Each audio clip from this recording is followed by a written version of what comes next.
355억 원. 맨체스터 유나이티드부터 레알 마드리드까지 수많은 이적료를 받지만 꽤나 인상적인 금액이었습니다.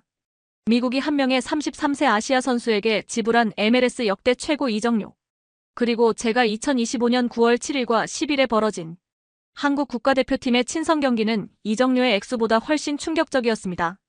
한국 팬 3,000명이 만들어낸 떼창이 3만 명 관중을 압도하고 미국인들이 한국 응원가를 따라 부르며 멕시코 선수들이 경기 중 멘붕에 빠지는 순간에 그리고 355억의 이적료가 전혀 헛되지 않다는 걸 깨달은 그 충격적인 순간을 말입니다.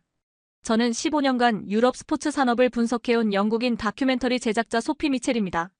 저는 2025년 8월 29일 런던 켄싱턴의 힐튼 호텔에서 열린 글로벌 스포츠 미디어 서밋 2025에 참석하고 있었습니다. 15년간 이런 자리에 나오면서 배운 건 진짜 큰 변화는 항상 예상치 못한 곳에서 시작된다는 것이었죠. 오후 세션이 끝나갈 무렵 BBC 스포츠 부장 데이비드 톰슨이 던진 한마디가 회의실을 술렁이게 만들었어요. 손흥민 LAFC 이적, MLS 역대 최고 이적료 2,200만 유로. 여러분, 이게 무슨 의미인지 아십니까? 약 355억 원. 순간 머릿속에 1998년 한 장면이 선명하게 떠올랐습니다. 프랑스 월드컵에서 멕시코의 블랑코가 한국 수비수 2명 사이를 개구리 점프로 뛰어넘던 그 굴욕적인 순간. 당시 제가 축구에 입문하게 된 계기이기도 했던 충격적인 장면이었어요. 그럼 멕시코가 이제는 한국 선수를 어떻게 평가하고 있을까? 그리고 왜 미국이 바로 이 시점에 이렇게 큰 돈을 한국 선수에게 투자한 걸까? 회의실에서 토론이 격렬하게 벌어졌습니다. 스카이 스포츠의 마크가 말했어요. 메시 다음 카드로 아시아 시장을 공략하려는 거 아닐까? 중국, 일본, 한국. 거대한 시장이잖아. ESPN의 사라가 반박했습니다. 그냥 화제성 마케팅이겠지. 33세 선수한테 저런 돈을 쓴다는 게 말이 돼? 하지만 제 직감은 완전히 달랐어요. 15년간 스포츠 산업을 분석하면서 체득한 후각이 뭔가 다르다고 말하고 있었거든요. 30년 전 굴욕에서 지금은 멕시코가 한국을 강팀으로 인정하는 시대. 이런 역사적 전환점에서 일어나는 거대한 투자에는 반드시 치밀한 전략이 숨어 있다는 것을 알고 있었습니다. 호텔바에서 맥주 한 잔을 마시며 가설을 정리했어요. 2026 북미 월드컵을 겨냥한 미국의 축구판도 변화 계획. 특히 아시아 시장 장악을 위한 장기 전략이 아닐까? 그때 폰에 푸시 알림이 떴습니다. 한국 대 멕시코 친선 경기 9월 10일 내슈빌에서 개최. 바로 이거다. 뉴욕이나 LA 같은 1급 도시가 아닌 테네시 내슈빌. 컨트리 뮤직과 미식 축구의 도시에서 벌어지는 반응을 보면 진짜 변화의 신호를 정확히 읽을 수 있을 거라고 확신했습니다.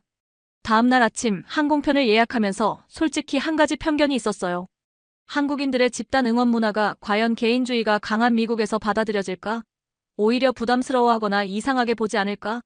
하지만 전문가 직감이 계속 말하고 있었습니다. 뭔가 큰 변화가 일어나고 있어.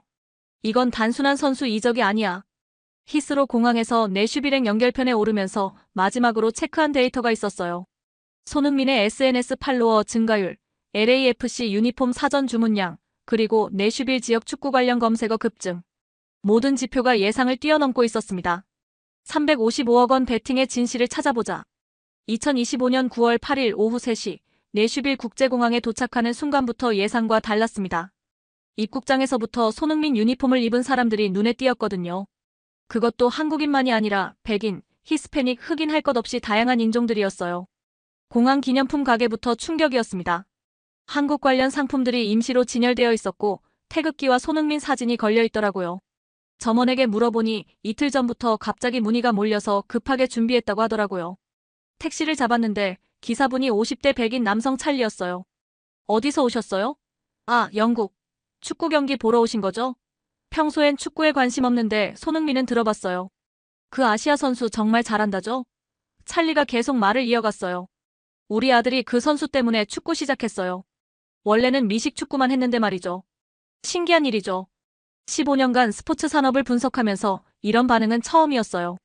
2급 도시의 일반인이 아시아 선수 이름을 정확히 알고 있을 뿐만 아니라 가족 구성원의 취향까지 바꾸고 있다니. 택시에서 내려 호텔로 가는 길에 더 놀라운 광경들을 목격했어요. 한인 상점가에는 손흥민 응원 대박 세일 현수막이 걸려 있었고 평소 한산했을 거리에 사람들이 북적이고 있었습니다. 호텔에 체크인한 후 곧바로 경제적 지표들을 확인해봤습니다. 내슈빌 관광청에서 받은 자료가 놀라웠어요. 한인 상점가 매출이 평소 대비 300% 급증.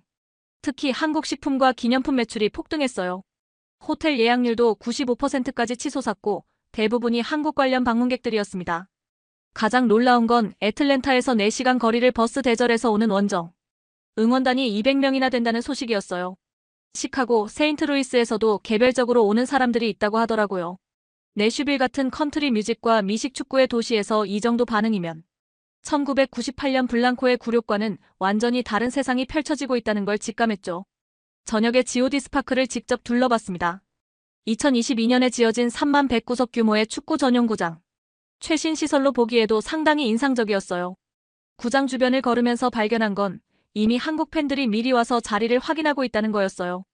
미국이 축구에 얼마나 진심인지 알겠네. 이런 인프라에 355억을 투자했다는 건. 호텔 로비로 돌아왔을 때 정말 흥미로운 광경을 목격했습니다. 대한민국. 짝짝짝짝짝. 할머니가 손자에게 말했어요. 이렇게 해야 해. 한인 2세로 보이는 30대 여성이 걱정스럽게 말했습니다. 엄마, 너무 시끄럽게 응원하면 민폐 아닐까요? 여기는 미국이잖아요. 할머니가 단호하게 답했어요. 이럴 때 하지 언제 응원해. 우리가 부끄러워할 이유가 뭐 있어? 손흥민은 우리 자랑이야. 그 모습을 지켜보며 생각했어요. 영국 팬들도 열정적으로 응원하기는 했지만 뭔가 좀 다른 느낌이었어요. 그 순간 깨달았어요. 이건 단순한 스포츠 관람이 아니라 하나의 문화적 현상이구나. 9월 9일 오전부터 본격적인 취재를 시작했습니다. 먼저 내슈빌 한인회장 박민수 씨 58세와 카페에서 인터뷰를 진행했어요. 솔직히 말씀드리면 경제적 효과도 기대하지만 그보다 더 중요한 건 우리 아이들이 당당해지는 거예요. 박 회장의 목소리에는 30년간의 한이 녹아 있었습니다. 1998년 블랑코가 우리 수비수들 사이를 개구리 점프로 뛰어넘을 때를 기억하세요? 그때 저는 20대 후반이었는데 멕시코한테 완전히 무시당하는 기분이었어요. 그가 계속 말을 이어갔어요. 그런데 지금은 완전히 다른 시대입니다. 우리 아이들이 손흥민 얘기하면서 자신감 있게 말해요. 우리가 축구 잘해 이런 식으로요. 이런 변화가 돈으로 살 수 있는 건가요? 점심시간에 우연히 내슈빌에 출장. 온 LAFC 마케팅 디렉터 제임스 앤더슨을 한인 식당에서 만났습니다. 그가 들려준 이야기는 정말 충격적이었어요. 손흥민 유니폼이 벌써 150만 장 팔렸어요. 이건 메시가 인터 마이애미 이적했을 때보다 3배 많은 수준입니다. 심지어 마이클 조던의 시카고 불스 유니폼 판매 기록도 넘어섰어요. 전 세계 모든 스포츠를 통틀어서 말이죠. 제임스가 보여준 내부 자료가 더 놀라웠어요. 아시아 지역 중계권료가 300% 상승했고 특히 한국에서의 시청률은 예상치의 500%를 넘어섰어요. 중국과 일본에서도 손흥민 때문에 MLS에 관심을 갖기 시작했고요. 숫자로 보니 355억 원 투자가 전혀 비싸지 않았어요. 오히려 저렴한 쇼핑이었던 거죠. 오후에 한인 커뮤니티 센터에서 85세 김철수 할아버지를 만났습니다. 6.25를 겪으신 그의 이야기는 특별했어요. 6.25 때는 정말 이런 날이 올 줄 몰랐어요. 그때는 우리가 축구로 세계에서 인정받을 거라고는 꿈도 못 꿨거든요. 이런 날을 살면서 보게 될 줄 몰랐어요. 현지 스포츠바 더 골든 부트 사장 마이크 존슨 45세도 확실한 변화를 체감하고 있었어요. 20년 넘게 장사했는데 이런 건 처음이에요. 평소엔 미식 축구와 NASCAR, 가끔 야구만 틀었거든요. 근데 요즘 젊은 손님들이 축구도 틀어달라고 해요. 특히 손흥민 경기는 꼭 보여달라고 하더라고요. 마이크가 계속 설명했어요. 어제는 백인 아이가 와서 한국 응원가 배우고 싶다고 하더라고요. 신기하죠? 내가 알기로는 축구 응원에 노래가 있다는 것도 몰랐거든요. 저녁에 가장 인상적이었던 건 한국 응원 문화의 실제 모습을 목격한 거였어요.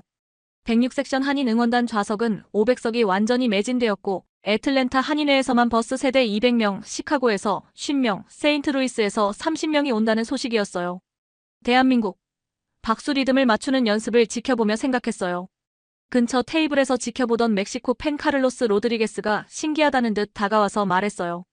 한국 사람들 준비성 정말 대단하네요. 우리는 그냥 와서 소리 지르고 맥주 마시는데 저 사람들은 완전히 다르네요. 마치 오케스트라 연습 같아요. 한국 팬들 중 한 명이 카를로스에게 말했어요. 같이 해보실래요? 쉬워요. 카를로스가 어색하게 따라하면서 웃었어요. 이거 재밌네요. 우리도 이런 거 배워야겠어요. 그 순간 깨달았습니다. 개인의 감정과 거대 자본의 전략, 그리고 독특한 문화적 에너지가 바로 이 지점에서 만나고 있구나. 이건 단순한 축구 경기가 아니라 하나의 문화적 현상이 되고 있었어요. 2025년 9월 10일 오전 9시 드디어 경기 날이었습니다. G.O.D 스파크에 도착해서 관중 구성을 세밀하게 분석해봤어요. 한국인 약 3,000명이 주로 106, 105, 107섹션에 집중되어 있었고 멕시코계가 약 5천 명으로 반대편 응원석을 가득 메웠어요. 그리고 현지인들이 약 2만 명. 연령대도 다양했고 인종 구성도 흥미로웠습니다. 특히 눈에 띈 건 현지 백인 가족들이 상당수 보였다는 거예요. 아이들 중에는 손흥민 유니폼을 입은 경우도 많았고 부모들이 아이들에게 축구 룰을 설명해주는 모습도 보였어요. 경기 시작 1시간 전부터 한국 응원단의 응원이 시작됐습니다. 106섹션을 중심으로 대한민국 구호가 울려 퍼졌어요. 그 소리가 경기장 전체에 퍼지자 다른 섹션 사람들도 고개를 돌려 신기하게 바라봤습니다. 흥미로운 건 멕시코 팬들의 반응이었어요. 처음엔 한국, 별거 아니겠지 하는 표정이었는데 한국 팬들의 조직적인 응원을 보더니 표정이 달라지더라고요. 전반 22분 예상대로 멕시코가 선제골을 넣었습니다. 로드리고 후에스카스의 정확한 크로스를 라울 히메네스가 헤딩으로 연결한 골이었어요. 전술적으로 분석해보니 한국의 약점이 그대로 드러난 골이었습니다. 베주노가 멕시코 오른쪽 풀백 로드리고에게 완전히 봉쇄당하면서 왼쪽 사이드가 무력화됐거든요. 저는 한국 팬들이 침묵하거나 실망할 거라고 예상했는데 현실은 정반대였습니다. 오히려 더 큰 소리로 대한민국 응원가가 터져나왔거든요. 106섹션에서 응원 리더가 마이크를 잡고 외쳤어요. 이럴 때 더 크게 우리 선수들 힘내라고. 3,000명이 일제히 일어서서 박수를 치며 노래했습니다. 그 모습을 보던 현지인들이 놀라서 휴대폰으로 촬영하기 시작했어요. 옆에 앉은 백인 가족의 아버지가 아들에게 말했어요. 신기하네. 지고 있는데도 저렇게 응원하네. 저도 이렇게 응원하다니. 정말 이해가 안 되네. 전반전 내내 베주노 vs 로드리고의 대결을 집중적으로 관찰했습니다. 베주노가 볼을 잡을 때마다 로드리고가 바짝 붙어서 압박했고 베주노는 제대로 된 크로스 한 번 올리지 못했어요. 전문가 입장에서 분석해보니 왼쪽 사이드가 막히니까 전체 공격 라인이 무너지는 전형적인 패턴이었습니다. 이강인도 중앙에서 고립됐고 오영규는 공급을 받지 못해 답답해하고 있었어요. 멕시코 벤치는 완전히 여유로웠습니다. 아길레 감독이 홍명보 감독을 보며 윙크까지 날리는 모습이 카메라에 잡혔어요. 한국 따위는 우리 손안에 있다는 표정이었습니다. 후반전 게임 체인저가 등장했습니다. 벤치에 있던 손흥민이 워밍업을 시작하는 순간이었어요. 한국 팬들의 반응이 폭발적이었습니다. 3,000명이 동시에 일어서며 손흥민 연호가 터져나왔어요. 동시에 손을 외치는 현지인들의 목소리도 들렸습니다. 정말 놀라운 건 그 소리의 크기였어요. 3만 명 관중석에서 3,000명이 만들어낸 소리가 나머지 2만 7천 명을 압도하고 있었거든요.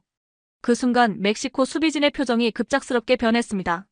로드리고가 동료들과 급히 대화를 나누며 긴장한 기색이 역력했어요.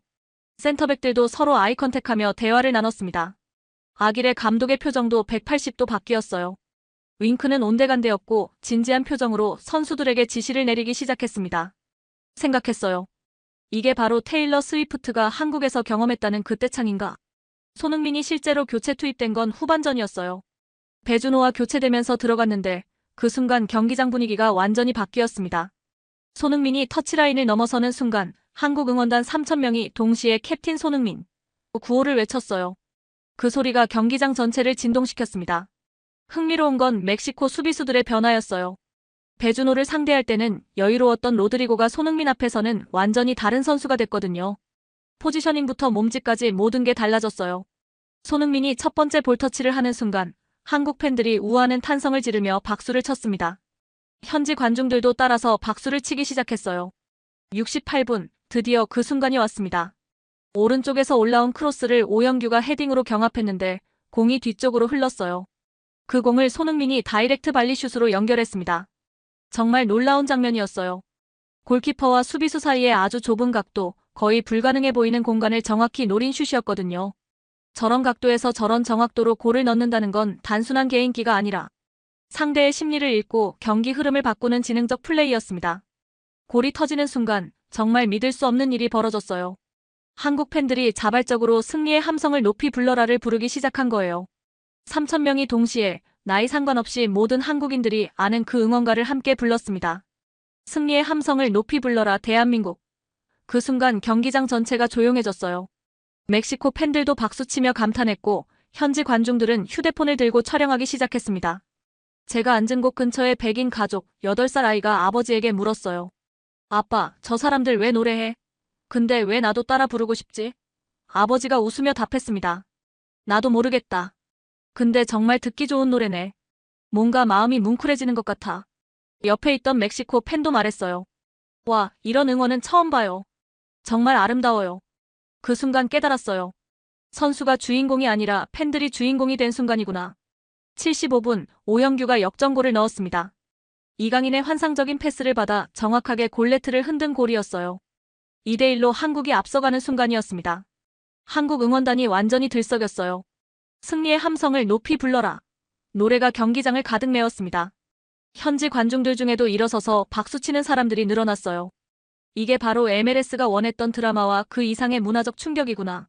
그런데 축구는 끝까지 봐야 한다는 걸 다시 한번 확인하게 됐어요. 후반 추가 시간 3분, 93분에 동점골이 터졌습니다. 멕시코의 산티아고 히메네스가 페널티 박스 밖에서 날린 가마차기 슛이 골네트를 흔든 거예요. 2대2 동점골이었습니다. 순간 멕시코 팬들이 폭발했고 한국 팬들은 아쉬움에 고개를 떨궜어요. 하지만 놀라운 건 그 다음이었습니다. 경기가 끝나자 한국 팬들이 실망하기보다는 고생했어요. 잘했어요. 하며 선수들을 격려하는 박수를 터뜨렸거든요. 3,000명이 동시에 선수들에게 감사 인사를 보냈습니다. 멕시코 팬들도 그 모습을 보더니 함께 박수를 쳤어요. 경기 후 멕시코 팬 카를로스가 한국 팬들에게 다가와서 말했어요. 한국 팬들 응원 정말 대단하네요. 우리도 저렇게 해보고 싶어요. 어떻게 저렇게 하나요? 한국 팬들이 웃으며 답했어요. 까치예요. 어렵지 않아요. 그 순간 멕시코 팬과 한국 팬들이 함께 대한민국 박수를 치는 광경이 펼쳐졌어요. 승부보다 더 큰 무언가를 목격한 기분이었습니다. 이건 단순한 축구 경기가 아니라 문화와 문화가 만나는 순간이었어요. 경기 직후부터 저녁까지 현장의 이면을 깊숙이 파헤쳐봤습니다. 물론 완벽하지만은 않았어요. 일부 과열 현상도 분명히 있었거든요. 양측 응원단의 열정적인 응원으로 인한 소음, 경기장 주변 교통체증, 그리고 주변 상가의 일시적 혼란 같은 것들 말입니다. 현지 경찰서장 톰 윌슨과 인터뷰를 했는데 흥미로운 증언이었어요. 25년간 경찰 일을 했는데 축구 경기로 이렇게 많은 사람이 몰린 건 처음이에요. 처음엔 걱정했죠. 3만 명이 몰리면 크고 작은 사고가 생기기 마련이거든요. 그가 계속 말을 이어갔어요. 그런데 한국인들 질서의식은 정말 놀라웠어요. 응원은 그렇게 열정적으로 하면서도 절대 선을 넘지 않더라고요. 술 마신 사람들도 있었지만 시비 한 번 걸지 않았어요. 오히려 다른 나라 팬들한테 응원법 가르쳐주고 있더라고요. 멕시코 팬들의 실제 반응을 더 깊이 관찰할 기회도 있었습니다. 경기 후 선수들이 팬사인회를 할 때 손흥민 앞에 가장 긴 줄이 서더라고요. 그런데 그 줄의 절반이 멕시코 팬들이었어요. 멕시코 팬 로드리게스가 말했어요. 손흥민은 정말 대단해요. 우리 선수들도 그를 완전히 리스펙트하고 있어요. 특히 오늘 그 골은 정말 예술이었어요. 저런 각도에서 어떻게 골을 넣어요? 그의 아들 10세의 손흥민 사인을 받으면서 말했어요. 아빠, 나도 한국어 배우고 싶어. 한국 응원가 정말 멋있어. 우리보다 축구 강국인 멕시코 팬들이 손흥민을 이렇게 인정하다니. 전술적 분석도 더 세밀하게 해봤습니다. 배준호가 있을 때와 손흥민이 들어간 후의 차이가 극명했거든요. LAFC 스카우트 관계자 제임스가 전술적 분석을 들려줬어요. 배준호 선수도 충분히 좋은 선수예요. 하지만 손흥민과는 차원이 달라요. 손흥민이 볼을 잡기도 전에 상대 수비수들이 긴장하기 시작해요. 그냥 존재만으로도 상대방 전술을 바꿔버리는 선수죠. 손흥민의 발리슛을 다시 분석해보니 더욱 경악스러웠습니다. 저런 각도에서 저런 정확도로 골을 넣는다는 건 기술적으로 거의 불가능에 가까워요. 하지만 손흥민은 그 불가능을 가능하게 만들었죠. 그리고 그 골이 터진 순간 상대팀의 기세를 완전히 꺾어놓는 심리적 효과까지. 이런 걸 축구지능이라고 하는 거예요. 현지 축구팬들의 반응도 정말 흥미로웠어요. 백인 축구팬 브라이언 35세의 친구들과 이야기하는 걸 들었어요. 야, 미식 축구에서도 저런 플레이는 못 봤어. 톰 브레디가 그렇게 정확한 패스 던지는 것처럼 손흥민은 발로 그런 걸 해내는구나. 그의 친구 마이크가 답했어요. 축구가 이렇게 재밌는 스포츠였나? 한국 팬들처럼 응원하면 훨씬 더 재밌을 것 같은데. 우리도 저런 거 배워볼까? 문화적 차이점을 더 세밀하게 분석해봤습니다. 미국인 응원 개인적 박수, 조용한 관람, 간헐적 환호 한국인 응원 집단적 노래, 적극적 참여, 지속적 응원 멕시코인 응원 열정적이지만 개별적, 술과 함께하는 축제 분위기 한국인들의 응원에는 독특한 점이 있었어요. 지고 있을 때 오히려 더 크게 응원한다는 것. 이건 다른 나라 팬들에게는 이해하기 어려운 문화였거든요. 미국인 관중 스테이시 42세가 말했어요. 우리는 보통 팀이 지면 조용해지거나 일찍 나가는데 한국 사람들은 오히려 더 크게 응원하네요. 신기해요. 한국 가수들이 해외에서 경험하는 떼창과 똑같은 현상을 축구장에서 보고 있구나. 하지만 냉정하게 분석해보니 한계도 분명했습니다. 열정은 진짜지만 아직 현지인들이 이런 응원 방식에 완전히 익숙하지는 않아. 일부는 신기해하지만 일부는 부담스러워하기도 해. 내슈빌 시민 존슨 60세이 솔직하게 말했어요. 처음엔 좀 시끄럽다고 생각했어요. 미식 축구 경기와 비교하면 여전히 다른 종목이고요. 하지만 이 문화적 에너지는 아무리 많은 돈을 들여도 만들 수 없는 것이다. 무승부였지만 손흥민의 임팩트는 투자 가치를 충분히 입증했어. 한인 커뮤니티 내부에서도 의미 있는 변화가 있었어요. 평소 축구에 무관심하던 한인 2세 제니 28세가 감동적인 이야기를 들려줬어요. 어제 아버지와 30년 만에 처음 축구 얘기했어요. 그리고 어제는 함께 응원가를 불렀어요. 아버지가 눈물을 글썽이면서 이제는 우리가 자랑스럽다고 하시더라고요. 이런 경험은 처음이에요. 뭔가 우리 가족이 더 가까워진 기분이에요. 1세대 아버지 박상철 씨 58세가 대답했어요. 아이들이 이해해주니까 고맙고 자랑스럽고. 이런 세대 간 화해와 이해가 바로 355억 원으로도 살 수 없는 진정한 가치가 아닐까 생각했습니다. 다음 날인 9월 11일, 경기 하루 뒤부터 본격적으로 현지 반응과 파급 효과를 추적해봤습니다. 현지 언론의 반응은 예상대로 엇갈렸어요. 내슈빌 현지 신문 테네시아는 일면에 내슈빌이 한국 축구 열기를 환영한다는 긍정적 기사를 냈어요. 기자 마크 데이비스가 쓴 기사 내용이 인상적이었습니다. 어제 GOD 스파크에서 벌어진 일은 단순한 축구 경기가 아니었다. 서로 다른 문화가 만나 새로운 하모니를 만들어내는 현장이었다. 하지만 전국지들은 여전히 시큰둥했어요. USA 투데이는 MLS, 여전히 미국 스포츠계의 틈새 시장이라는 제목으로 부정적 시각을 보였습니다. 그런데 정말 놀라운 건 멕시코 언론의 평가였어요. 멕시코 최대 스포츠 신문 레코드가 헤드라인으로 뽑은 기사 제목이 손흥민이 있는 강팀. 대한민국과 비긴 것만으로도 성과였거든요. 기사 내용을 번역해보니 더 놀라웠어요. 한국은 이제 아시아의 축구 강국을 넘어 세계적인 강팀이다. 손흥민을 필두로 한 한국팀을 상대로 동점을 이뤄낸 것은 충분한 성과다. 30년 전과는 완전히 다른 평가였습니다. 여기서 역사적 맥락이 완성됐어요. 제가 전문가로서 지켜본 30년간의 극적인 변화 말입니다. 경제적 파급 효과를 구체적으로 추적한 결과도 놀라웠습니다. 한인 식당들의 매출 증가폭이 상상을 초월했어요. 고양 식당은 평소 대비 400% 매출 증가를 기록했고 하루 만에 한 달치 매출을 올렸다고 하더라고요. 사장님 이미경 씨가 말했어요. 30년 장사하면서 이런 건 처음이에요. 김치가 떨어져서 급하게 한인마트에서 공수해야 했어요. 현지 손님들이 한국 음식에 관심을 갖는 것도 신기하고요. 호텔 업계는 더 극적이었어요. 내슈빌 시내 주요 호텔 예약률이 98%를 기록했고 대부분이 한국 관련 방문객들이었습니다. 힐튼 내슈빌 매니저 제니퍼 클라크가 말했어요. 월드컵이나 올림픽 때나 볼 수 있는 예약률이에요. 특히 한국에서 온 분들이 굉장히 질서정연하고 매너도 좋아서 직원들이 모두 감탄하고 있어요. 손흥민 유니폼은 내슈빌뿐만 아니라 테네시주 전체에서 완전히 품절됐어요. 온라인 쇼핑몰에서도 구할 수 없을 정도였습니다. 스포츠용품점 스포츠 오소리티 매니저 브래드가 말했어요. 이런 건 정말 처음이에요. 하루 만에 한국 관련 상품이 모두 품절됐어요. 태극기, 손흥민 유니폼, 심지어 한국어가 적힌 응원용품까지 모두요. 투자 가치를 다시 정밀하게 계산해봤습니다. LAFC 마케팅 디렉터 제임스가 내부 자료를 바탕으로 솔직하게 털어놨어요. 처음에는 2200만 유로 355억 원가 정말 비싸다고 생각했어요. 33세 선수한테 이런 돈을 쓰는 게 맞나 싶었거든요. 그가 보여준 수치가 놀라웠어요. 하지만 지금 보니 완전히 다르네요. 유니폼 판매량만 150만 장. 이게 메시의 3배 수준이에요. 중개권료는 아시아 지역에서만 500% 상승했고 스폰서십 문의도 폭주하고 있어요. 제임스가 계속 설명했어요. 기술적 완성도는 물론이고 경기 흐름을 읽는 축구 지능, 그리고 이런 예상 못한 문화적 파급 효과까지. 지금 와서 보니 355억 원이 전혀 아깝지 않아요. 오히려 저렴한 쇼핑이었죠. 실제 LAFC 내부 데이터도 공개해줬어요. MLS 역사상 이적료 1위인 것은 물론이고 연봉 1,300만 달러로 LAFC 팀 전체 연봉의 46.8%를 차지한다고 했어요. 하지만 경제적 효과만 봐도 이미 투자금을 회수하고도 남는 수준이었습니다. 응원 문화의 확산 현상도 실제로 데이터로 확인할 수 있었어요. 구글 트렌드를 보니 내슈빌 지역에서 한국 응원가 검색이 1000% 급증했더라고요. 대한민국 박수아리랑 손흥민 응원법 같은 검색어들이 상위권을 차지했어요. 유튜브에서는 대한민국 박수 리듬을 따라하는 미국 아이들의 동영상이 바이럴되고 있었어요. 한 동영상은 조회수가 50만을 넘어섰더라고요. 백인 가족 스미스의 8살 아들 잭이 올린 동영상이 특히 인기였어요. 한국 응원가를 따라하면서 한국이 최고야 라고 외치는 모습이 너무 순수해서 한국 네티즌들이 열광했거든요. 다음 내슈빌 SC 홈경기 9월 17일에서 한국식 응원을 시도해보겠다는 팬그룹도 생겼습니다. 페이스북 그룹 내슈빌 코리안 스타일 치어링에는 벌써 500명이 가입했어요. 멕시코 팬들의 변화도 흥미로웠어요. 경기 다음날 다시 만난 멕시코 팬 카를로스가 말했어요. 집에 가서 아들한테 한국 응원법 가르쳐줬어요.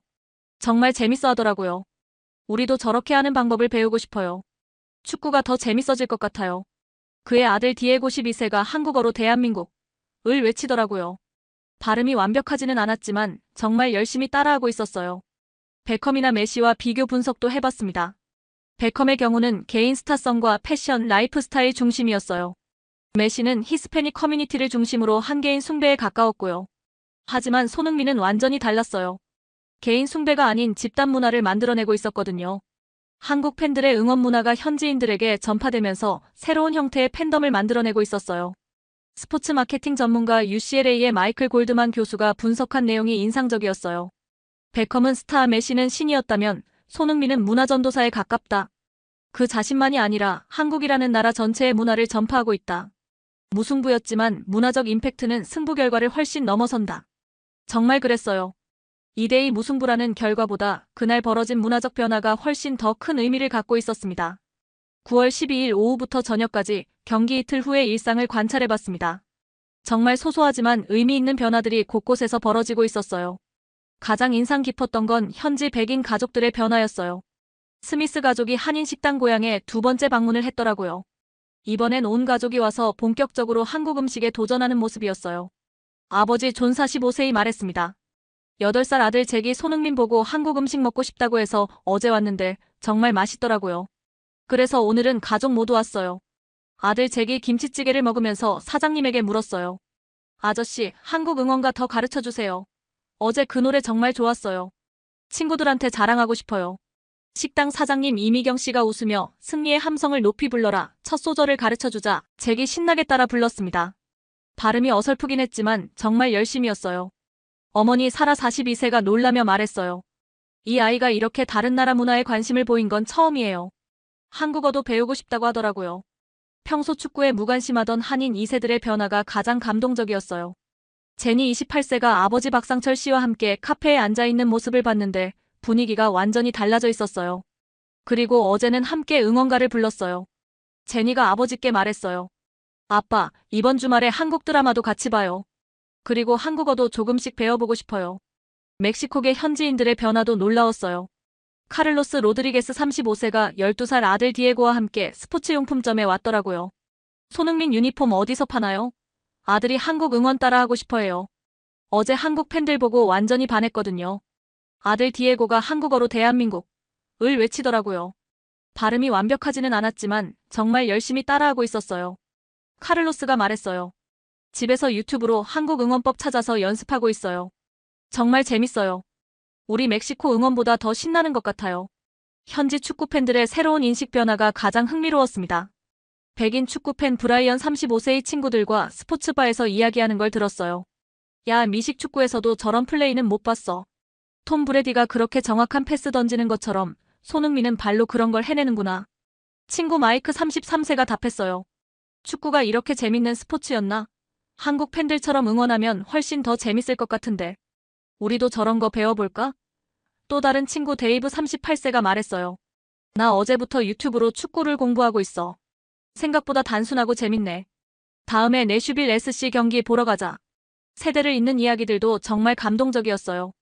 85세 김철수 할아버지가 10살 손자 지훈이와 공원에서 축구공을 차고 있는 모습을 봤어요. 할아버지가 손자에게 말했습니다. 이제는 우리 손흥민이 세계 최고야. 지훈이가 살 시대는 정말 다를 거야. 손자 지훈이가 순진하게 물었어요. 할아버지, 손흥민이 그렇게 잘해요? 할아버지가 웃으며 답했습니다. 손흥민은 진짜 월드클래스야. 지훈이가 신나게 말했어요. 할아버지, 저도 손흥민처럼 축구 잘하고 싶어요. 멕시코계 3세 마리아 16세도 할아버지와의 대화가 인상적이었어요. 할아버지가 그때 한국을 우습게 봤다고 했잖아요. 근데 지금은 저도 손흥민 팬이에요. 정말 멋있어요. 할아버지도 이제 손흥민 인정하시죠? 할아버지 호세 78세가 웃으며 답했어요. 그래, 이제는 한국을 인정한다. 손흥민 같은 선수가 있는 나라니까. 예상치 못한 훈훈한 해프닝들도 곳곳에서 벌어졌어요. 한인식당 고향 사장님 이미경 씨가 웃으며 말했습니다. 어제 오늘 갑자기 손님이 몰려서 김치가 떨어졌어요. 급하게 주변의 한인마트를 싹 다 돌아서 공수해야 했죠. 그런데 현지 손님들이 한국 응원가 가르쳐달라고 하시더라고요. 30년 장사하면서 이런 일은 처음이에요. 현지 손님 중 한 명인 백인 여성 앤이 말했어요. 김치찌개 정말 맛있어요. 그리고 한국 응원법도 배웠는데 정말 신나요. 다음에 축구 경기 있으면 꼭 써먹어야겠어요. 손흥민 유니폼이 지역에서 완전히 품절되자 온라인에서는 흥미로운 현상이 벌어졌어요. 한국 응원 승리의 함성을 높이 불러라 대한민국 박수 검색어가 내슈빌 지역에서 급상승했고 유튜브에서는 한국 응원법 배우기 동영상들이 인기를 끌었어요. 현지 백인 유튜버 제이크가 올린 한국식 응원하는 방법 동영상은 하루 만에 조회수 10만을 넘어섰어요. 현지 백인 축구팬 마이크 톰슨 29세이 약속했어요. 다음에 한국 경기 또 있으면 꼭 보러 올게요. 그 응원가도 배워서 같이 불러보고 싶어요. 정말 감동적이더라고요. 스포츠바 사장 존슨도 변화를 공언했어요. 다음 주말부터 축구 중계도 정식으로 시작할 예정이에요. 손님들이 너무 많이 요청하거든요. 특히 한국 리그 경기도 틀어달라고 해요. 지역 라디오 DJ 스콧 40세도 말했어요. 어제부터 한국 음악도 틀기 시작했어요. K-팝이요. 반응이 정말 좋아요. 한국 문화에 대한 관심이 확산되고 있는 것 같아요. 내슈빌 시립도서관에서는 한국어 학습서 대출이 급증했다는 소식도 들려왔어요. 사서 메리 35세가 말했어요. 어제부터 한국어 책 문의가 10배 늘었어요. 한국 문화 관련 책도 모두 대출 중이고요. 이런 현상은 처음이에요. 한국문화원에서도 문의가 폭주했다고 해요. 문화원 직원 김수진 씨가 말했어요. 한국어 수업, 한국 요리 클래스, K-팝 댄스 수업까지 모든 문의가 늘었어요. 내슈빌에서 이런 관심을 받은 건 처음이에요. 그때 깨달았습니다. 거창한 마케팅 전략이나 천문학적 투자금이 아니었어요. 김치찌개에 도전하는 8살 아이의 웃음, 아버지와 30년 만에 나눈 첫 진솔한 대화, 30년 전 굴욕을. 이제는 자랑으로 말하는 할아버지의 눈물, 이웃에게 떡 돌리는 따뜻한 마음, 그리고 세대와 인종을 넘어 함께 부르는 응원가. 진짜 변화는 이런 작은 순간들에서 시작되더군요. 355억 원 투자의 진짜 가치도 바로 여기에 있었던 거예요.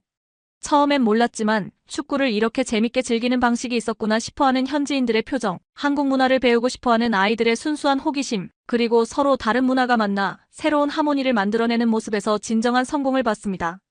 이건 돈으로 살 수 없는 것이었어요. 9월 13일 영국으로 돌아가는 비행기를 앞두고 4일간의 취재를 정리하며 최종 분석을 해봤습니다. 내슈빌 공항 라운지에 앉아 노트북을 펼치며 생각했어요. 정말 많은 걸 보고 배웠구나. 초기에 세운 가설이 완벽하게 검증됐어요. MLS의 아시아 전략은 단순한 마케팅이 아니었습니다. 2026 월드컵을 겨냥한 치밀한 장기 전략이었고 문화적 파급 효과까지 계산에 넣은 정교한 투자였죠. 무승부라는 결과에도 불구하고 손흥민 영입은 비쌌지만 충분히 가치 있는 베팅이었어요. 특히 예상하지 못했던 문화적 파급 효과는 그 어떤 계산보다도 값진 보너스였습니다. 2026 북미 월드컵을 겨냥한 미국의 계획이 점점 구체화되고 있다는 확신도 들었어요.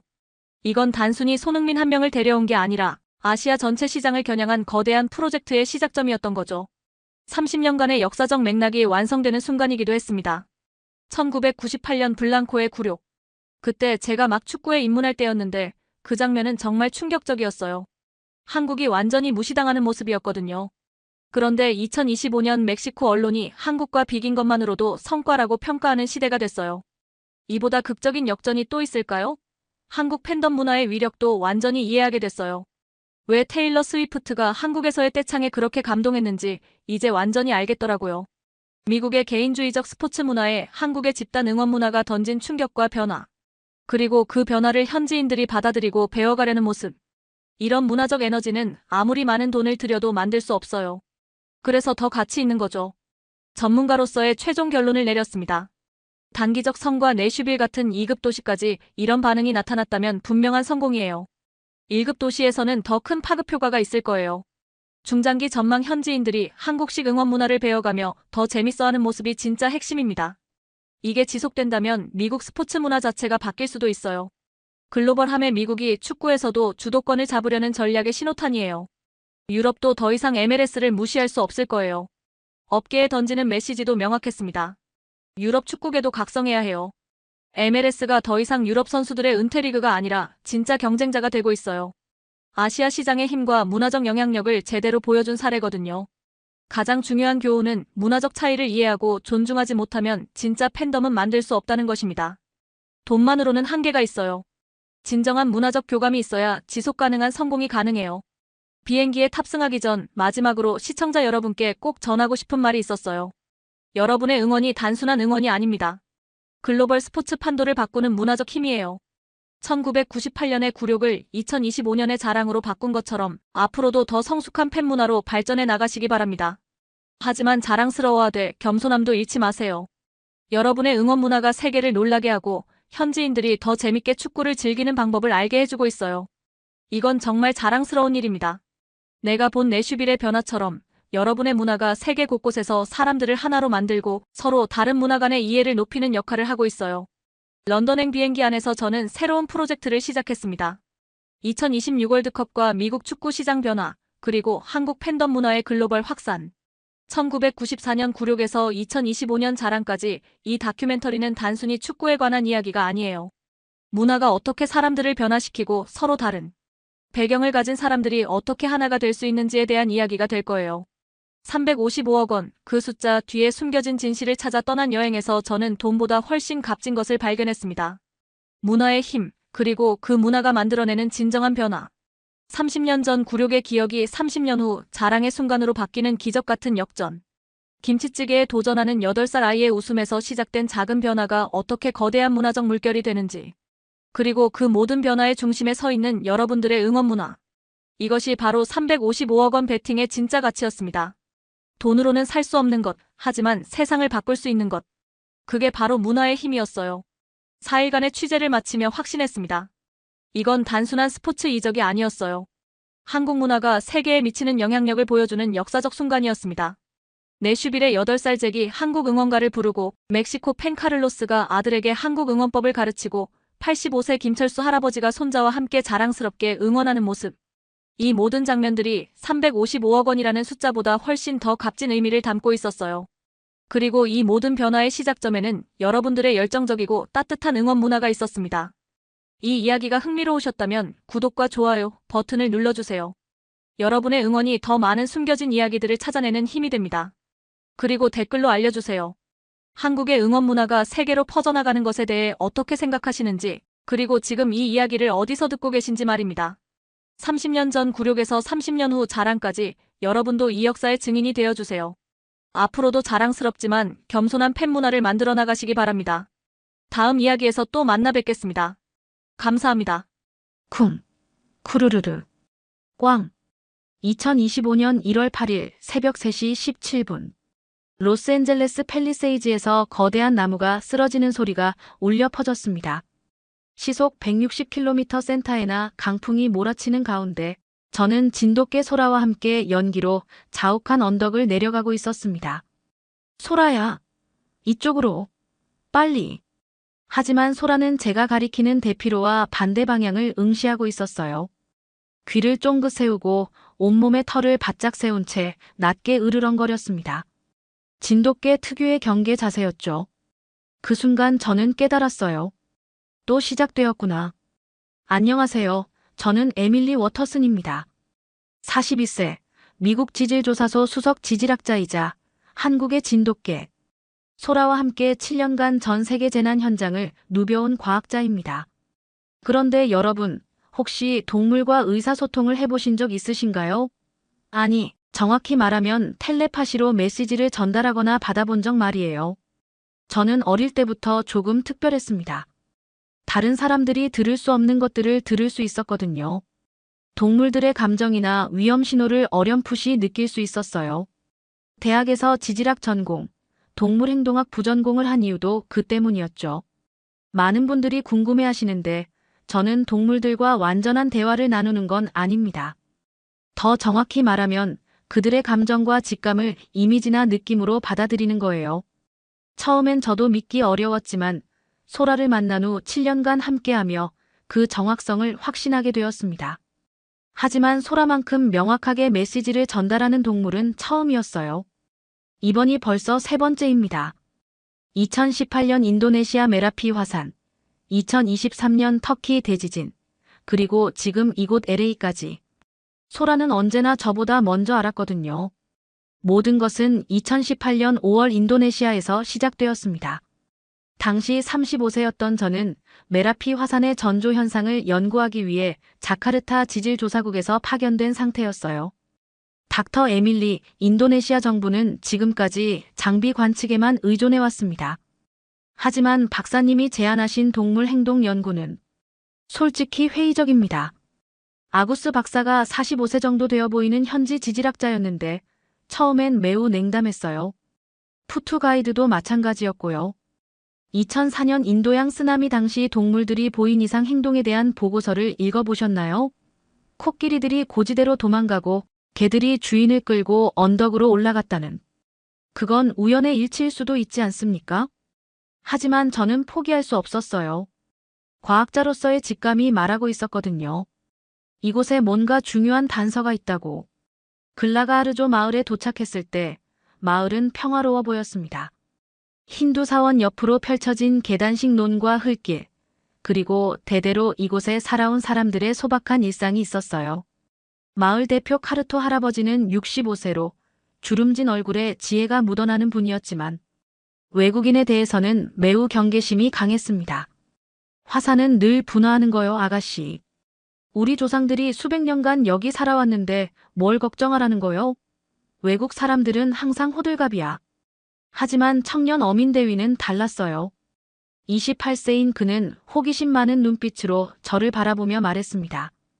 박사님, 저희 마을에 특이한 개가 한 마리 있어요. 3일 전부터 계속 이상하게 행동하고 있거든요. 한번 보시겠어요? 그게 바로 소라와의 첫 만남이었습니다. 대위가 저를 안내한 곳은 마을 어르신 댁이었는데 마당에서 한 마리 진돗개가 메라피 산 방향을 바라보며 서 있었어요. 순백색 털의 중간 크기, 쫑긋한 귀와 말린 꼬리. 전형적인 진돗개의 모습이었죠. 하지만 소라의 행동은 평범하지 않았어요. 온몸에 털을 바짝 세우고 산 쪽을 바라보며 낮게 으르렁거리고 있었거든요. 그것도 3일째 계속해서요. 처음 소라를 봤을 때 저는 순간 온몸에 전율이 흘렀습니다. 뭔가 강렬한 에너지가 전해져 온 것 같았어요.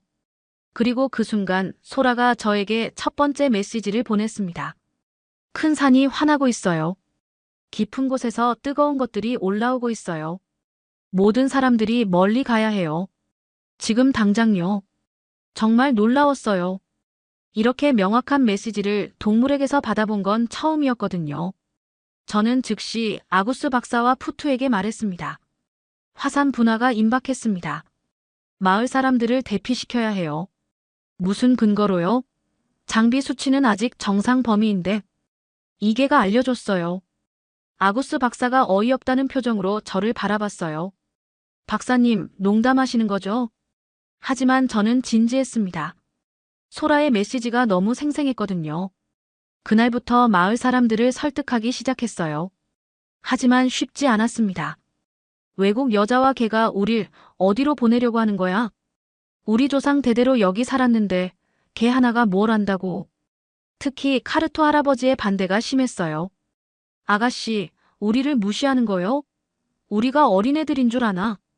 하지만 소라는 포기하지 않았습니다. 마을 곳곳을 돌아다니며 사람들 앞에 서서 동쪽 논둑을 가리켰어요. 진돗개 특유의 한 주인 충성심을 발휘해 저를 주인으로 인정한 후부터는 제 지시에 완전히 따르면서도 자신만의 판단으로 행동했죠. 그러던 중 갑작스러운 사건이 일어났습니다. 마을 아이들이 논둑에서 놀고 있을 때 갑자기 멧돼지 무리가 나타난 거예요. 10여 마리의 멧돼지들이 굴을 파헤치며 달려오자 아이들이 놀라 비명을 질렀습니다. 바로 그때 소라가 움직였어요. 소라는 아이들 앞으로 달려가서 낮게 으르렁거리며 멧돼지들을 견제했습니다. 그리고 저에게 메시지를 보냈어요. 강변 대신 동쪽 논둑 위로 올라가세요. 안전한 길이에요. 저는 큰 소리로 외쳤습니다. 모두 동쪽 논둑으로. 소라가 안전한 길을 알려주고 있어요. 신기하게도 멧돼지들은 소라가 가리킨 방향이 아닌 다른 곳으로 흩어졌어요. 마치 소라의 지시를 따르는 것 같았습니다. 이 사건을 목격한 대위가 감탄했어요. 정말 신기해요. 저 개가 뭔가 특별한 능력이 있는 것 같아요. 카르토 할아버지도 마음이 흔들리기 시작했습니다. 이 개가 뭔가 다르긴 하네. 우리 마을 개들과는 완전히 달라. 하지만 여전히 대부분의 주민들은 회의적이었어요. 그런데 소라의 경고는 더욱 강해졌습니다. 큰 위험이 다가오고 있어요. 산이 곧 폭발할 거예요. 모든 사람들이 지금 당장 피해야 해요. 저는 더 이상 기다릴 수 없었어요. 아구스 박사님, 장비 수치와 상관없이 지금 당장 대피해야 합니다. 에밀리 박사, 그건 무책임한 발언이에요. 과학자가 개의 말을 믿고 수천 명을 대피시키자고요? 바로 그때 원숭이 떼가 나타났습니다. 논두렁 위 나뭇가지를 부딪히며 시끄럽게 울어대는 원숭이들을 보고 마을 처녀 릴리가 손으로 귀를 막았어요. 어머, 원숭이들이 왜 이렇게 시끄러워요? 소라가 앞발을 들어 북쪽 능선을 가리켰습니다. 원숭이들도 도망가고 있어요. 모두 북쪽 능선으로 올라가라고 해요. 저는 릴리에게 설명했어요. 동물들이 모두 같은 방향으로 도망가고 있어요. 이건 심상치 않은 신호예요. 릴리가 제게 물었습니다. 정말 위험한 거예요?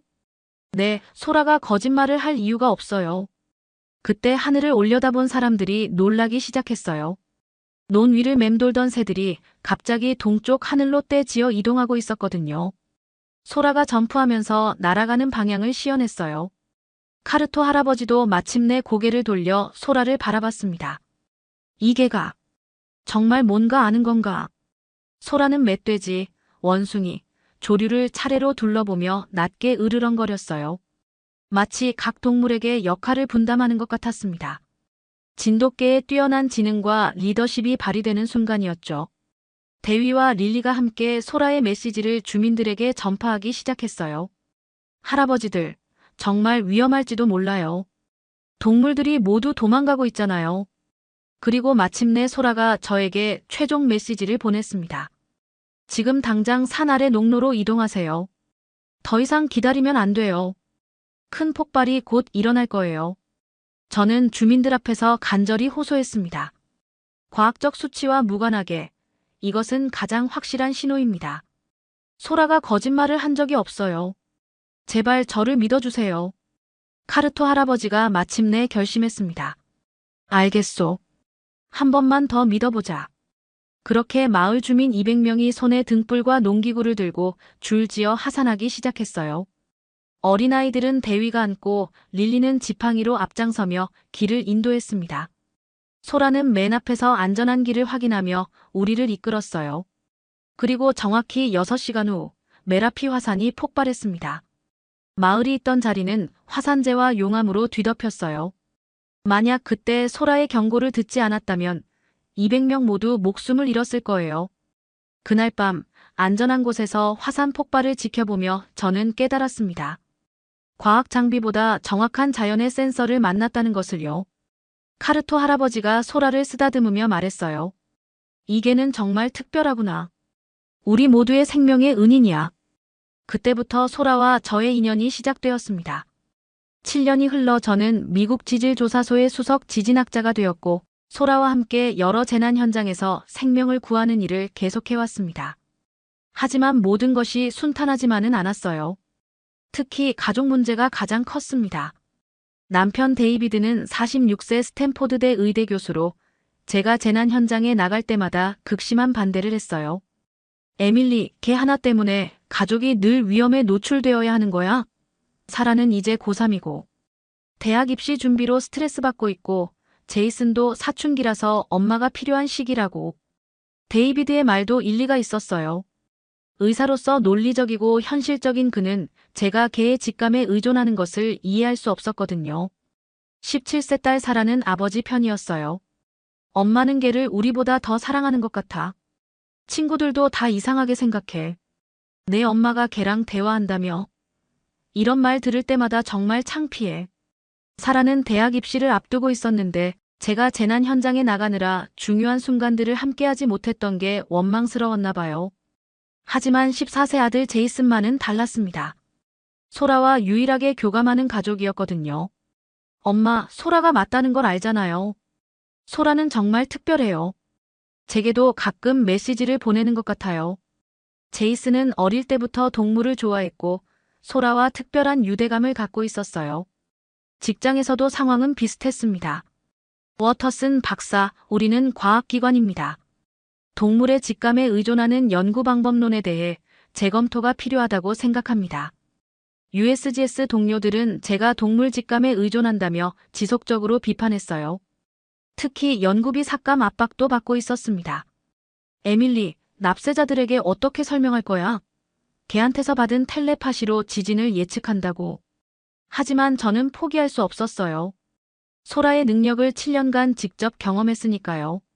소라의 경우 특히 위험을 감지했을 때 저에게 매우 선명한 경고 신호를 보내거든요. 처음엔 저도 믿기 어려웠지만 7년간 함께하며 그 정확성을 확신하게 되었습니다. 그리고 바로 그날이었습니다. 1월 7일 새벽 4시, 소라가 갑자기 극도로 불안해하기 시작했어요. 평소와는 완전히 다른 모습이었습니다. 온몸을 떨면서 저를 깨우더니 연구실로 끌고 갔어요. 소라는 컴퓨터 모니터를 정확히 가리켰습니다. 여러 개의 지진 모니터링 화면 중에서 정확히 동남아시아 지역을 가리키고 있었어요. 저에게 전해진 소라의 메시지는 충격적이었습니다. 여러 곳에서 땅이 아파하고 있어요. 불과 흔들림이 함께 올 거예요. 멀리 떨어진 곳들이 모두 연결되어 있어요. 처음엔 캘리포니아 지진을 의미하는 줄 알았는데 소라가 가리킨 화면에는 미얀마 지진 활동 이상 데이터가 떠 있었어요. 바로 그때 뉴스가 들려왔습니다. 속보입니다. 로스앤젤레스 팰리세이즈 지역에서 대형 산불이 발생했습니다. 강풍으로 인해 빠르게 확산되고 있습니다. 저는 직감했습니다. 이것들이 연결되어 있다. 소라가 고개를 끄덕였어요. 진돗개 특유의 지능적인 표정으로 제가 이해했다는 것을 확인하는 듯했죠. USGS에서 긴급 지시가 내려왔습니다.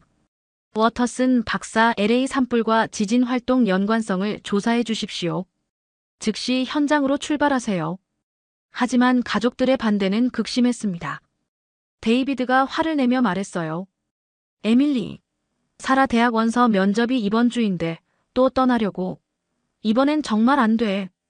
가족이 우선이야, 일이 우선이야. 사라도 울먹였습니다.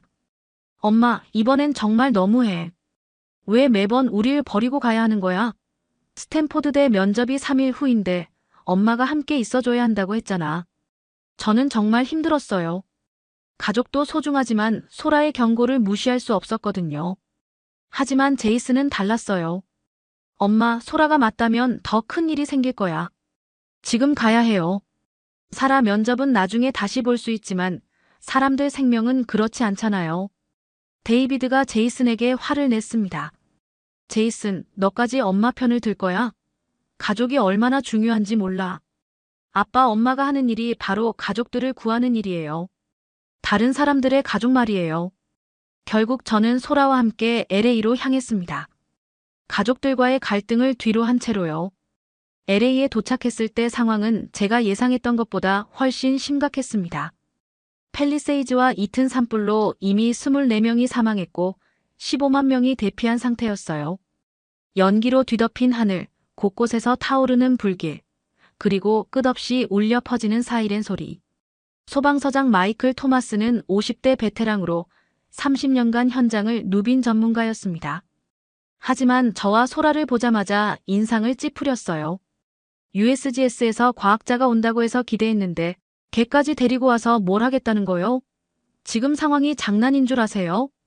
서장님, 이 산불은 시작에 불과합니다.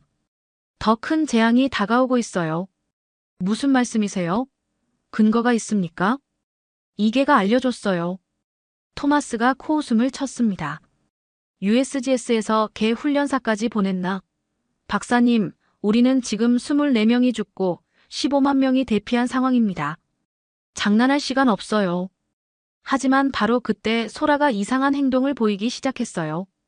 계속 서쪽, 태평양 방향을 응시하며 낮게 으르렁거렸습니다. 진돗개 특유의 예민한 감각이 뭔가를 포착한 것 같았어요.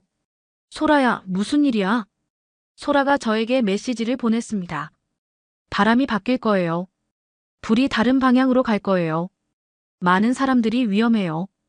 저는 토마스에게 급히 말했습니다. 서장님, 풍향이 바뀔 예정입니다.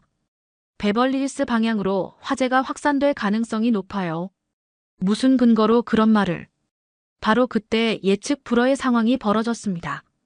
갑작스러운 풍향 변화로 산불이 정확히 소라가 경고한 베벌리힐스 방향으로 확산되기 시작한 거예요.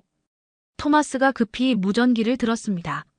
모든 부대, 베벌리힐스 전 지역 긴급 대피령 발동. 즉시 주민 대피 시작. 소라는 이미 30분 전부터 그 방향을 경고하고 있었어요. 토마스가 저를 다시 바라봤습니다. 이번엔 조금 다른 눈빛이었어요. 박사님, 혹시 이게가 정말로? 네, 소라는 특별해요. 7년간 함께하면서 한 번도 틀린 적이 없었거든요. LA 산불이 어느 정도 진정된 3월 말 소라는 또 다른 이상 행동을 보였습니다. 3주 전부터 제 연구실의 동남아시아 지도 앞에서 계속 맴돌았어요. 하루에 몇 시간씩 그 자리에 서서 지도를 응시했습니다.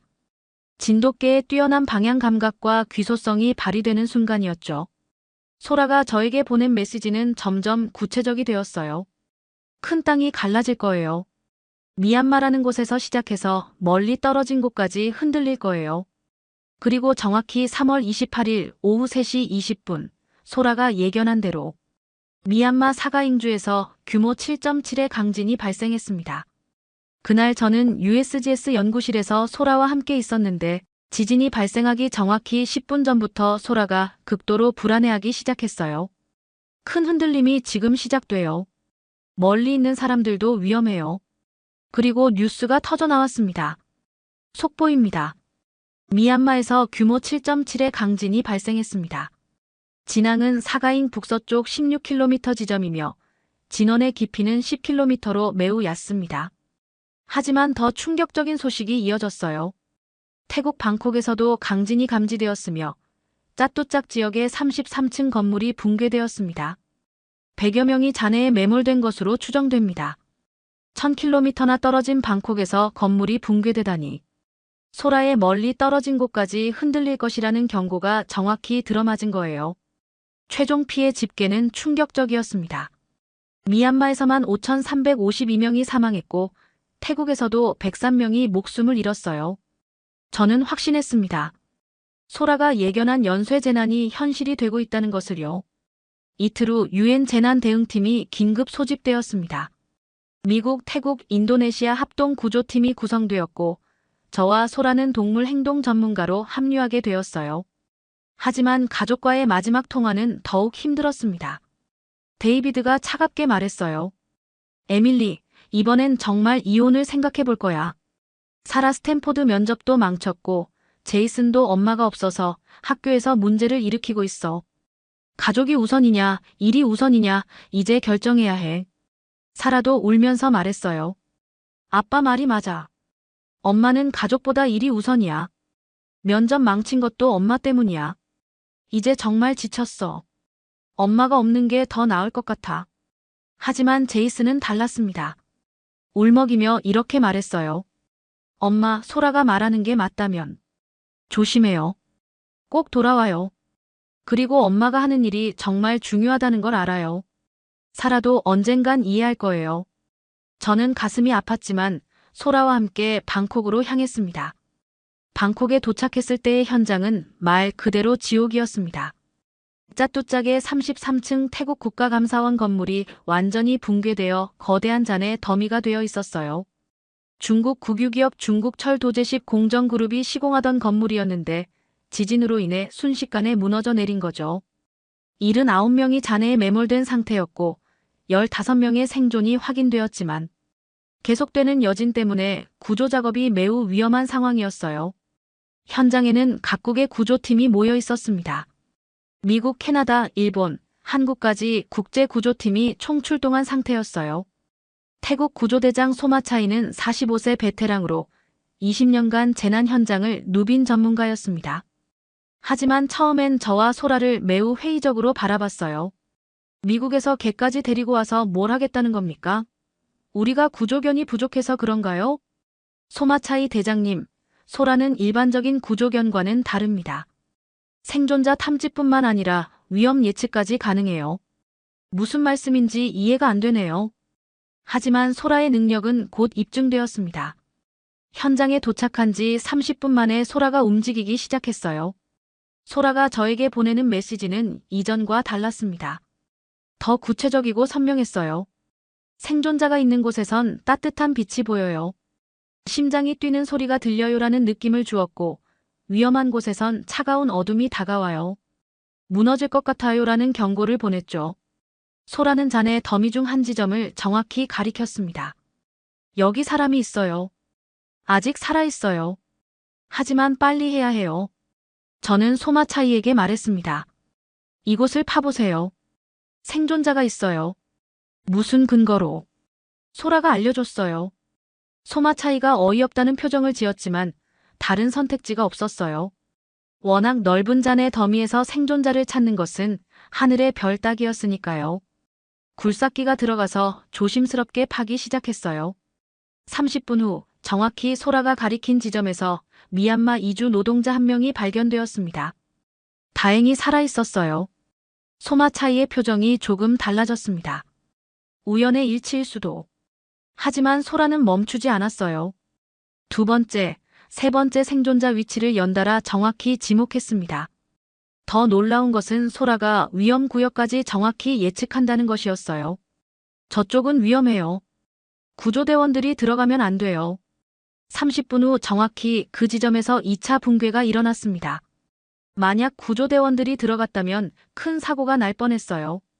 소마차이가 소라를 바라보는 눈빛이 완전히 달라졌습니다. 이건 정말 믿을 수 없네요. 구조작업 3일째, 더 큰 위기가 찾아왔습니다. 건물 잔해 아래 가스관이 손상되어 누출 위험이 있다는 보고가 들어온 거예요. 하지만 정확한 위치를 파악하기 어려운 상황이었습니다. 소마차이가 걱정스럽게 말했어요. 박사님, 이곳 어딘가에 생존자가 더 있을 가능성이 높은데 가스 누출 때문에 접근하기 어려워요. 바로 그때 소라가 강렬한 경고 메시지를 보냈습니다. 위험한 냄새가 나요. 폭발할 수 있어요. 모든 사람들이 저쪽에서 멀어져야 해요. 소라는 특정 구역을 가리키며 뒤로 물러서라는 신호를 보냈어요. 소마차이 대장님, 소라가 그쪽으로 절대 가지 말라고 해요. 하지만 박사님, 거기에 생존자가 있을 가능성이 높다고. 아니에요. 소라가 위험하다고 경고하고 있어요. 소마차이가 고민하더니 결국 제 말을 들었어요. 알겠습니다. 일단 그 구역은 접근 금지로 하죠. 30분 후 정확히 소라가 경고한 지점에서 가스 폭발이 일어났습니다. 다행히 구조대원들이 모두 대피한 상태여서 인명피해는 없었지만 만약 그때 들어갔다면 큰 사고가 날 뻔했어요. 소마차이가 소라 앞에 무릎을 꿇었습니다. 소라야, 고마워. 내가 우리 모두를 구했구나.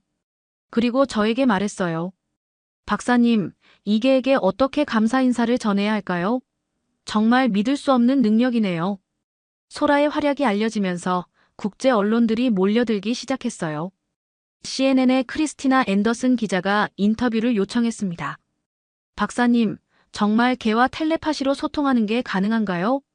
정확히 말하면 텔레파시라기보다는 소라의 감정과 직감을 이미지나 느낌으로 받아들이는 거예요. 7년간 함께하면서 그 정확성을 확신하게 되었습니다. 이번 구조작업에서 소라의 역할은 어땠나요?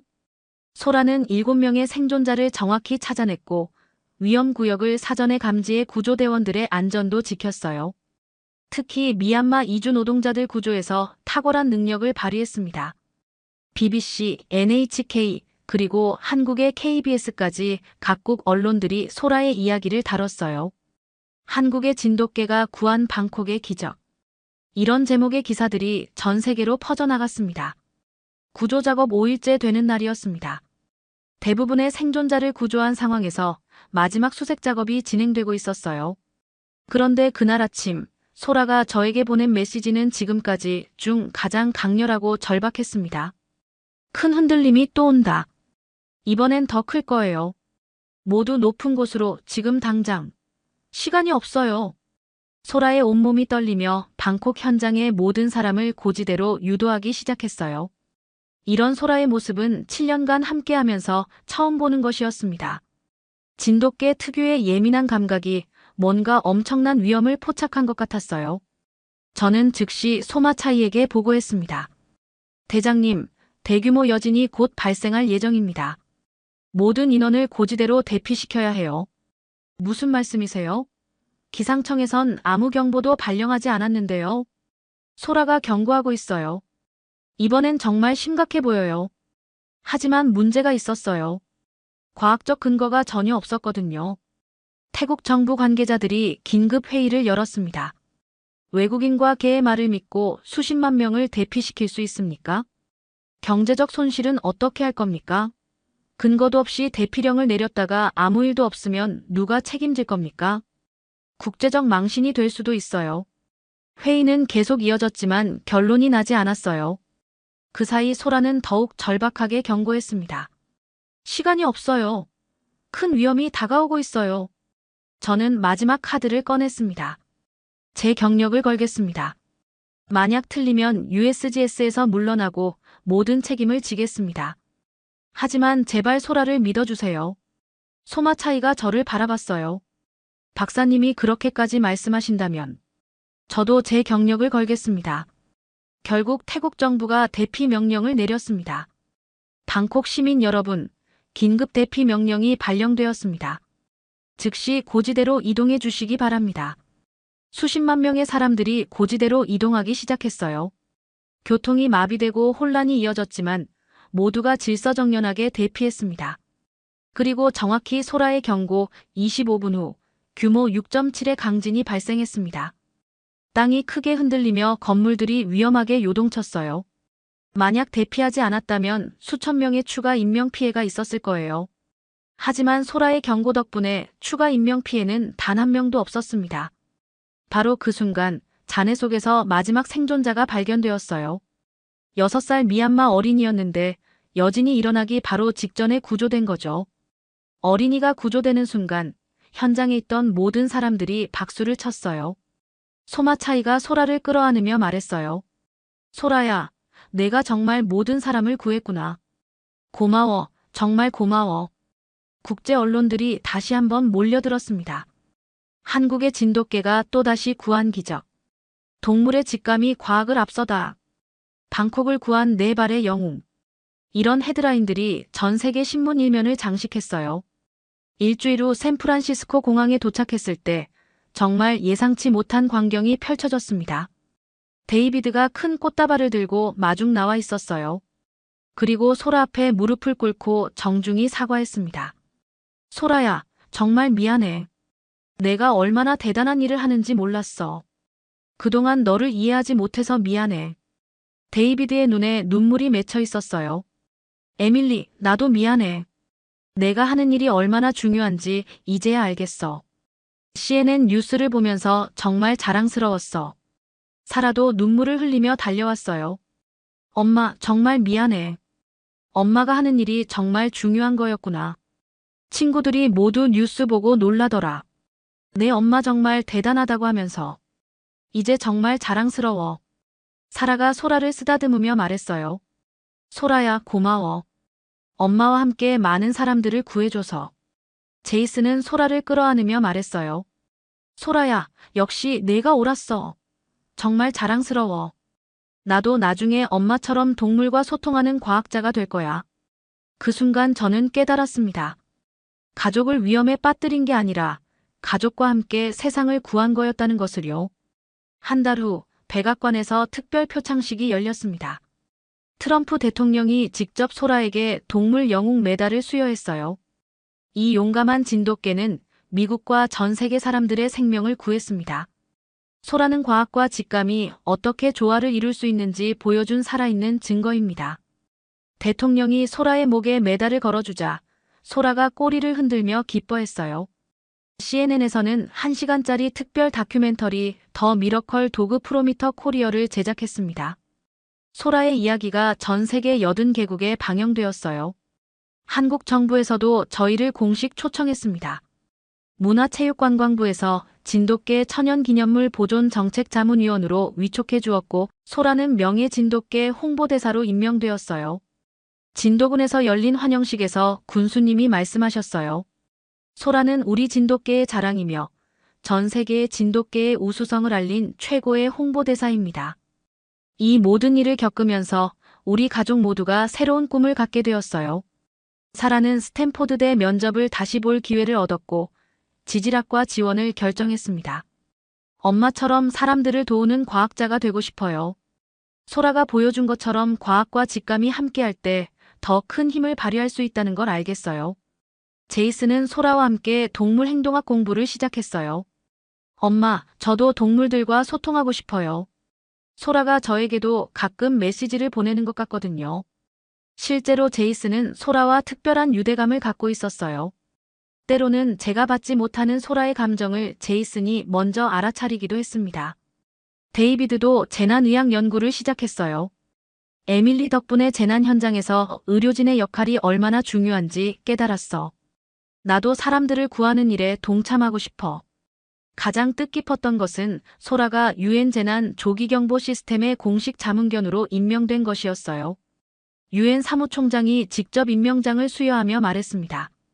소라는 과학과 자연의 지혜가 어떻게 인류를 위해 협력할 수 있는지 보여주었습니다. 앞으로 전 세계 재난 예방과 대응에 큰 도움이 될 것입니다. 이제 소라와 저는 유엔 재난 대응팀의 공식 멤버로서 전 세계 재난 현장을 누비고 있어요. 하지만 이번엔 가족 모두가 함께하는 여행입니다. 7년간 소라와 함께하면서 저는 많은 것을 배웠습니다. 진돗개는 단순히 충성스러운 개가 아니라 뛰어난 지능과 예민한 감각을 가진 특별한 견종이라는 것을요. 소라가 보여준 능력들은 진돗개 고유의 특성에서 나온 것들이었어요. 한 주인에 대한 절대적 충성심은 저와의 깊은 유대감을 만들어냈고, 뛰어난 방향 감각과 귀소성은 지진이나 화산 같은 지질학적 변화를 민감하게 포착할 수 있게 해주었습니다. 또한 진돗개 특유의 예민함과 경계심은 위험 상황을 미리 감지하는 능력으로 발현되었어요. 무엇보다 진돗개의 뛰어난 지능은 복잡한 상황을 이해하고 적절히 대응할 수 있게 해주었습니다.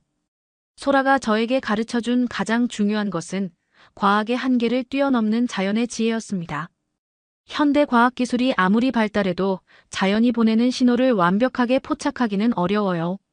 하지만 동물들은 수만 년간 진화하면서 자연과 소통하는 능력을 갖추었습니다.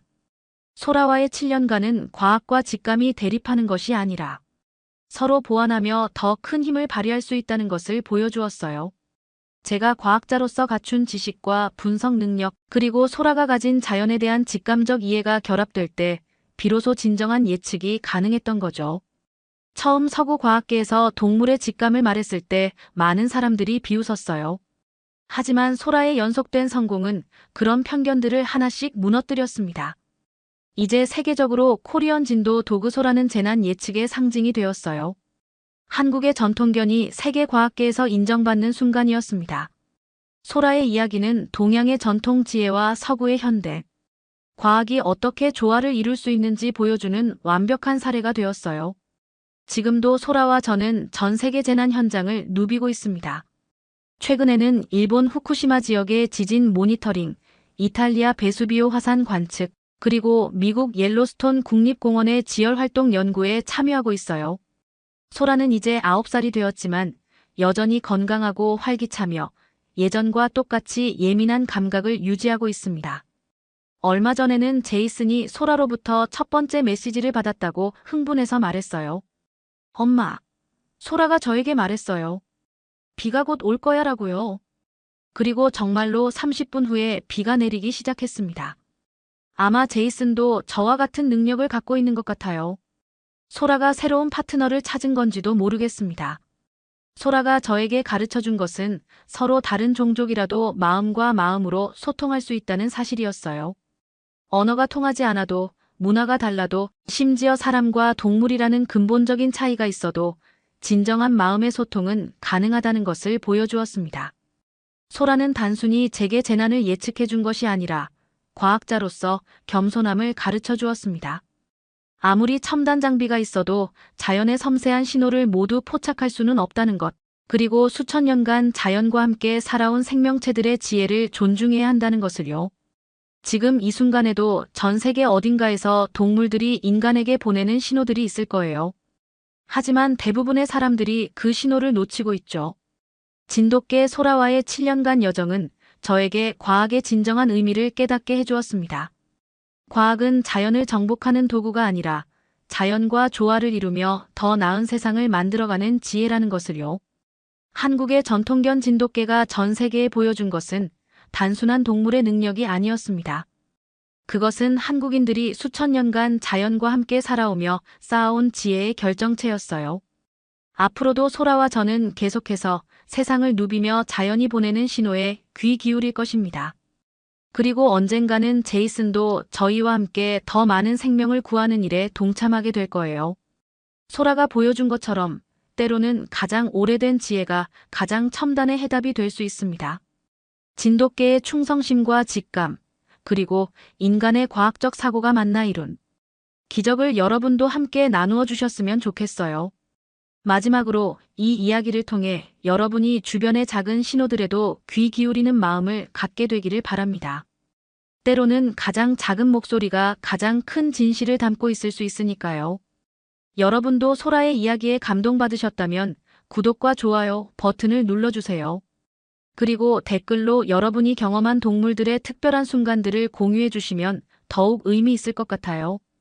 다음에도 더 감동적인 이야기로 찾아뵙겠습니다. 감사합니다.